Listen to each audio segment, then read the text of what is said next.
99% of AI influencers fail, not only because they look fake, but because they sound fake as well. but today I'm going to teach you How to create an AI influencer from scratch, that not only looks the part, but can match any delivery cadence, or energy, you throw at it. giving you something that actually converts. And to do that, we are going to be combining the power of Higgsfield's brand new AI influencer studio with ElevenLabs. And the best part about this is it's super easy to do.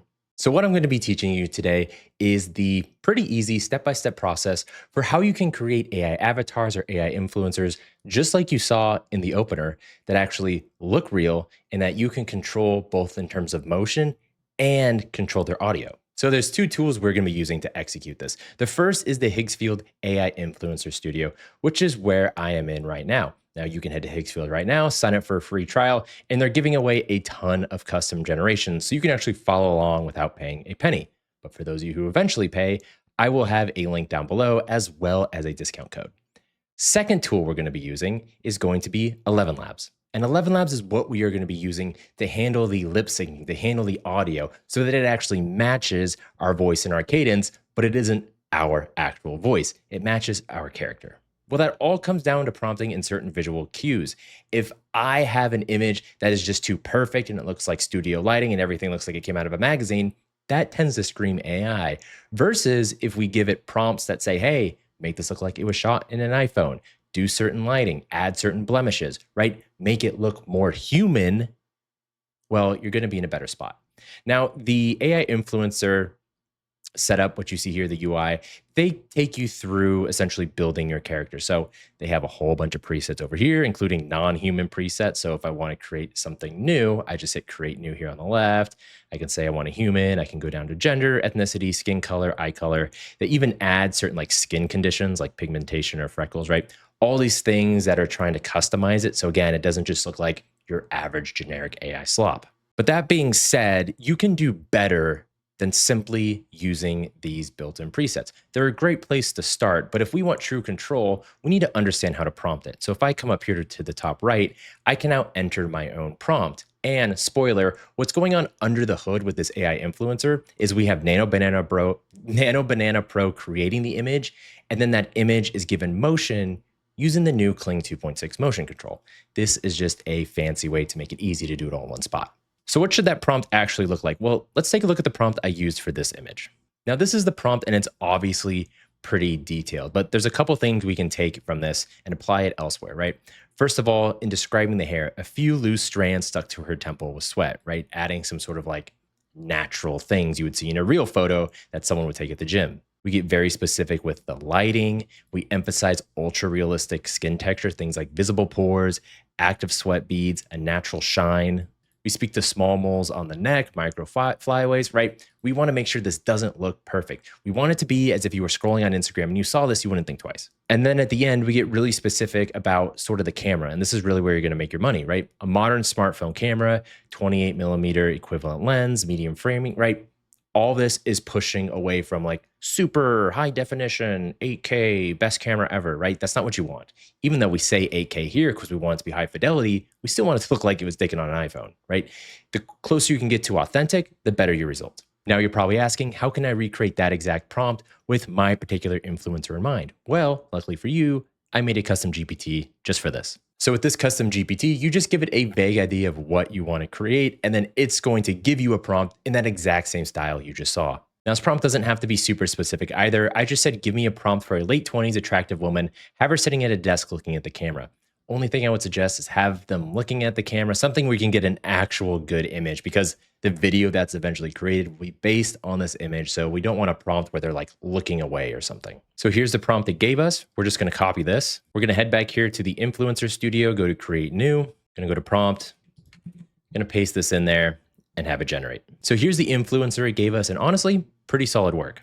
And if we really zoom into this image, we can see that like there's a ton of imperfections here, like with her skin. I mean, it's just not perfect. It doesn't look glossy. It doesn't look plastic, right? We can actually see the visible pores. You can see some wrinkles, right? The hair, you know, it just looks natural. It looks authentic, which is really our North Star when it comes to this generation process. So now you have two options. You can either edit the image. If you click it down here, it will take you to Nano Banana Pro within Higgsfield. You can continue to prompt it until you're satisfied. Or if you're ready to actually give it some motion and turn it into a true video, you just have to click the little try free here button.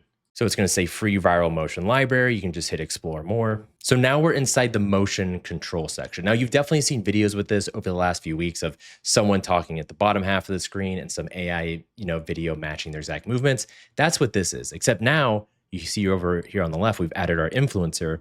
Now we just add in a video. We just drop a video over here where my mouse is, and it's going to copy that video with the influencer.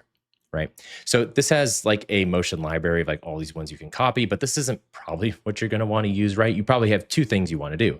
Either A, you have a video you've created of yourself that you want the influencer to essentially like take over, or you have a video that's already out there somewhere that you, again, want to replace with your influencer.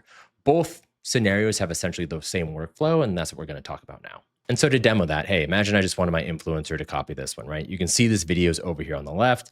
I have a few things I can mess with setting-wise. First is quality, right? Pretty obvious, 720 versus 1080. There's then scene control mode. So that's asking, where do you want the background to come from? So if I wanted the background to be from the video I dropped in, which is what you probably want, you're going to have the scene control mode to video, right? I want to take my AI influencer out of the picture. Then you have advanced settings where you can also add a prompt so you can kind of edit the video in place. So the example, it says, hey, a corgi runs in, so you could have it copy the video and add more stuff. And then it also talks about orientation, right? Really, I would just stick with video for this part. You shouldn't have to play around with that. And then from there, you just hit generate and it's going to create the video for you. But like I talked about in the beginning, we want to take this a step further and also add audio. So what we're going to do now is we're going to take this influencer, who by now you should have recognized from the intro, and actually create the intro you saw. And the first thing we need to do is we need to edit the image, because right now it's in vertical format, and obviously this YouTube video is widescreen. Whatever format your image is in, right, when you go into motion control, that's what the video is going to come out as. So if I was doing TikTok or Instagram, this would be fine. But obviously for a full screen thing on a computer like YouTube, you'll want the full image. So how do we do that? Very easy. Just hit edit in Nano Banana Pro. It's going to bring you to this prompt screen. You can see we have our image there, and I just say make image 1 16:9. So down here, make sure I'm the 16:9 setting. I have it set to 2K, and we're going to hit generate. Here's that image converted into 16:9, so I'm just going to download it. I'm then going to head back to the motion control page. Over here on add your character, I'm going to add that image we just downloaded. And next, I'm going to add the first part of the intro of our video we just saw. So what I essentially did is I had CapCut open, and then if we scroll in over here, right, this first part, this first like 6 seconds, I'm going to have it recreate the first 6 seconds of this video, right, up here up top, but it's going to replace me with her. So I took this clip, I exported it, and now I'm dropping it into the add motion to copy section. So you can see my face over here. We'll do 1080p, and then saying, hey, choose where the background should come from, right? We want that to be from the video, right? Because we want it to look like she's in my chair. And then we're not going to play around with any of the advanced settings, and I'm just going to hit generate. All right, let's see how the generation came out. Now I'll turn the volume on for this one and realize it's going to be using my voice. Naturally, Kling motion control isn't going to replace the voice. It's just putting the new video in there. 99% of AI influencers fail, not only because they look fake, but because they sound fake as well. All right, on first pass, it seemed like it did a pretty good job of matching sort of the lip syncing and movement, but let's actually put it and stack it on top of the original video so we can see this. 99% of AI influencers fail, not only because they look fake, but because they sound fake as well. So that's actually pretty close. Now, obviously, I'm not doing any crazy hand motions in this particular demo. If you want to see stuff like that, you can go into Kling motion control, inside of here and use the preset library, right? In the motion library, they have them spinning around. So if you need proof it can do that, you can get that. But just what you saw there, like, pretty good work. So now that you've seen the image and video generation part of this equation in action inside of Higgsfield, now let's move over to ElevenLabs and I'll show you how to dial in that audio. So you can do this on the free tier of ElevenLabs as well, which is nice. So what we're going to do is we're going to go to home. You're going to be inside the creative platform and you're going to go to voice changer. And what you're going to do here is you're just going to upload the video that Kling Motion created. So I just dropped in the influencer video, which remember has my audio in it. And now all we have to do is we just need to pick a voice inside of ElevenLabs that we like, that we think matches the character. Now there are 10 bajillion voices on ElevenLabs. So you'll probably be going through this quite a bit till you find one you like. You also have the ability to make your own voices. So I'm not going to turn this into an ElevenLabs lesson. Just understand you can kind of browse to your heart's desire till you find one. And once you find one, it's quite literally as easy as hitting generate speech, and then it's going to give you an audio file. So here's the audio it generated for me. 99% of AI influencers fail, not only because they look fake, but because they sound fake as well. And you can continue to generate it more and more. This uses almost no credits, right? You can play around with the stability, the similarity, the style exaggeration, right? You can go crazy with this thing. But you're going to see the file it created right here. It's going to have ElevenLabs at the front of the tag, and you're just going to download it. And now it's just an exercise in video and audio editing. So you just go inside your video player, inside of CapCut, you're going to drop in your audio, and then you're just going to match it to your AI influencer's audio and mute the old one. So I just dropped that new audio down here in the blue in the timeline. I matched it up with our new influencer, and let's take a look or take a listen. 99% of AI influencers fail, not only because they look fake, but because they sound fake as well.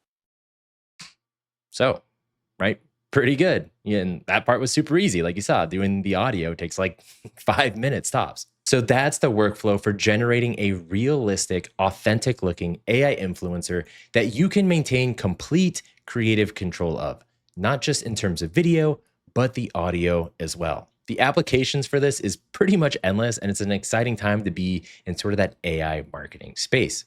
Now, in terms of resources, down in the comments, like I mentioned below, you have links to all these things. You have a discount code.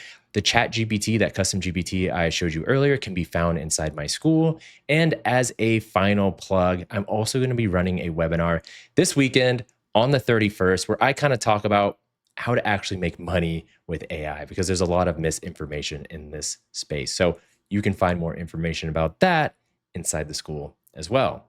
So let me know in the comments what you thought. And as always, I'll see you around.